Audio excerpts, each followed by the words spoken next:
بسم اللہ الرحمن الرحیم۔ ایک دفعہ کسی نوجوان نے نجومی کو اپنا ہاتھ دکھایا۔ نجومی نے نوجوان کا ہاتھ دیکھا اور کہا، بھائی تمہارے ہاتھ کی لکیریں بتاتی ہیں کہ تمہاری شادی ایک بچی سے ہوگی جو اس وقت 6 ماہ کی ہے۔ آدمی نے نجومی سے کہا کہ بھائی ہوش کے ناخن لیں، یہ کیسے ممکن ہے؟ میری منگنی طے ہو چکی ہے اور اگلے مہینے میری شادی ہے۔ مجھے آپ کی بات کا یقین نہیں آ رہا، بلکہ مجھے لگتا ہے آپ کا علم ناقص ہے۔ نجومی نے کہا، بھائی تمہارے ہاتھ کی لکیریں تو یہی بتا رہی ہیں، باقی غائب کا علم تو اللہ کی ذات جانتی ہے۔ یہ میرا علم ہو سکتا ہے، میرے حساب سے یہی ہونے والا ہے۔ 2 دن بعد اس کی منگیتر ایک کار حادثے میں فوت ہو گئی۔ تو اس آدمی کو ایک جھٹکا لگا کہ کہیں نجومی کی بتائی گئی پیشن گوئی درست ثابت نہ ہو جائے۔ کچھ عرصے بعد اس کی دوسری شادی ہوئی، مگر شادی کے دن دلہن کو نکاح سے پہلے ہارٹ اٹیک ہو گیا۔ یوں دوسری دلہن بھی چل بسی۔ آدمی پریشان ہوا اور بھاگتا ہوا نجومی کے پاس آیا اور اس سے کہا کہ بھائی کیا تم مجھے بتا سکتے ہو کہ جس لڑکی سے میری شادی ہونے والی ہے وہ اس وقت کہاں ہے؟ تو نجومی نے اسے بتایا کہ وہ بچی ایک سبزی فروش عورت کی ہے۔ سبزی منڈی میں سب مرد سبزیاں فروخت کرتے ہیں، جبکہ ایک ہی عورت مردوں کے درمیان سبزی فروخت کر رہی ہے اور بچی جھولے میں سو رہی ہے۔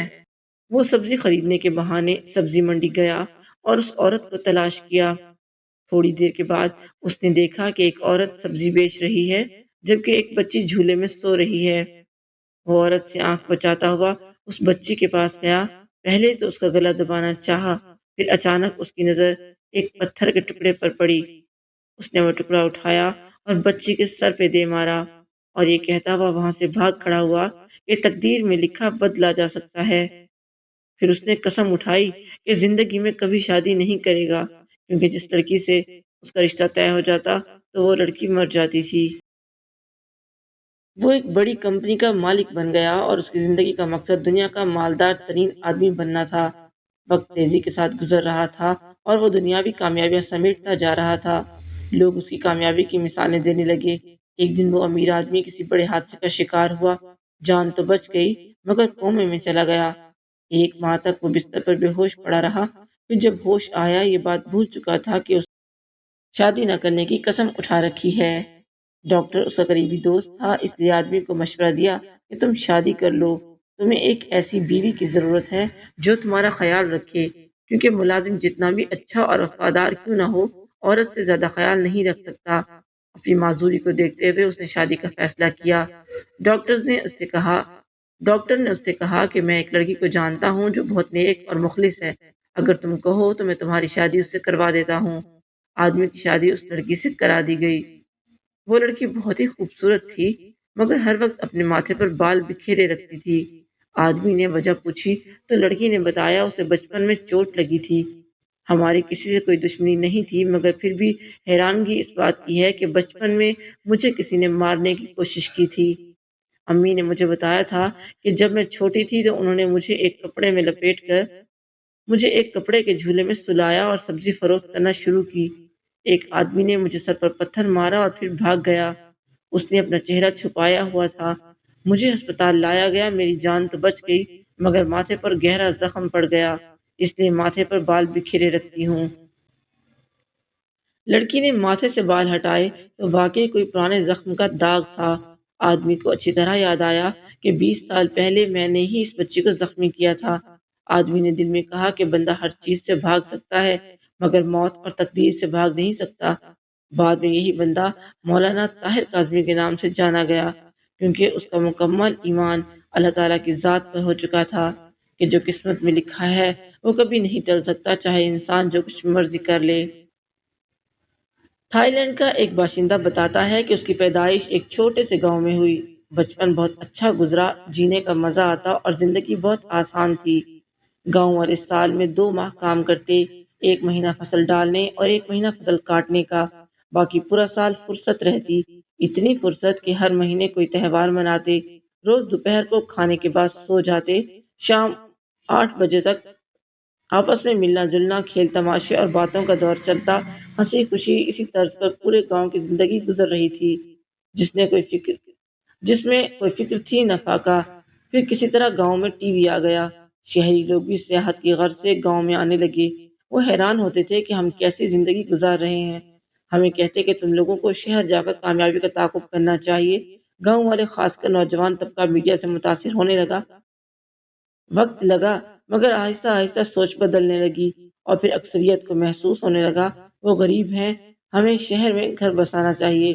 بڑے شہر میں نوکری کرنے سے زندگی آسان ہو جائے گی، محنت کر کے خوب پیسہ کمائیں گے، گاڑیاں خریدیں گے، گھر بنائیں گے، یہاں تو بس وقت برباد کر رہے ہیں۔ میں بھی ترقی کرنے بینکاک چلا گیا، یہاں کی زندگی مصروف بہت مگر یہاں مزہ نہیں آ رہا تھا۔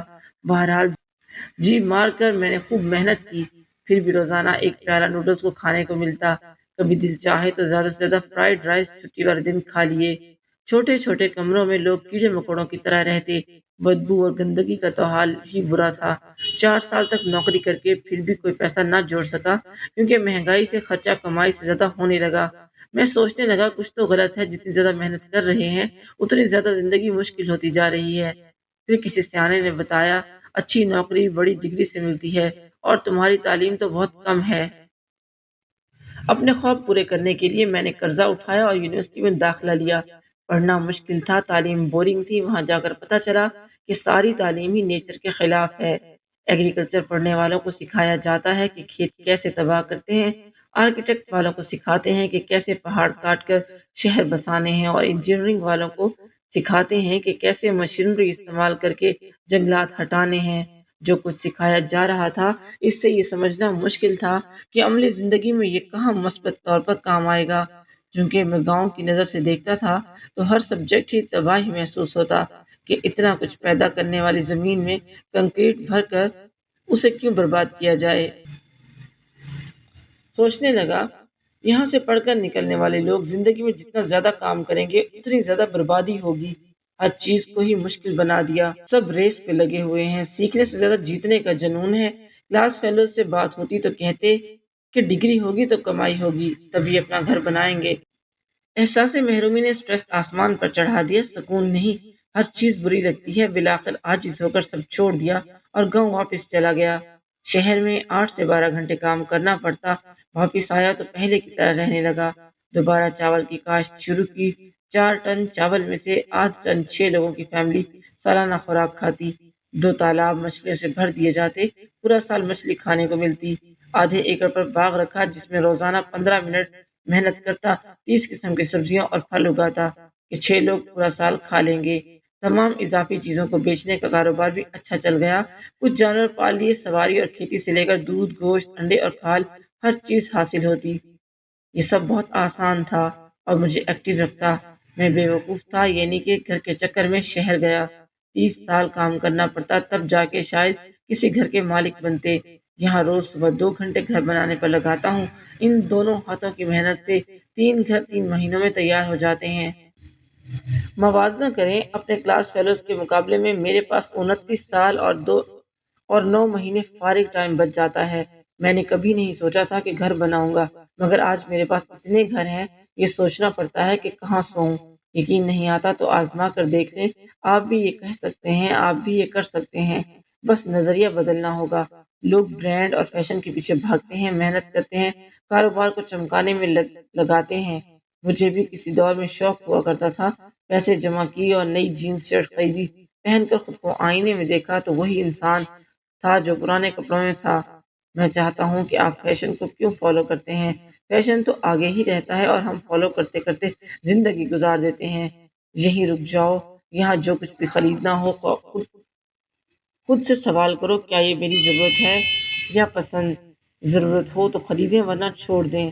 جس کی ضرورتیں جتنی کم ہوں گی زندگی اتنی ہی آسان اور پرسکون ہوگی۔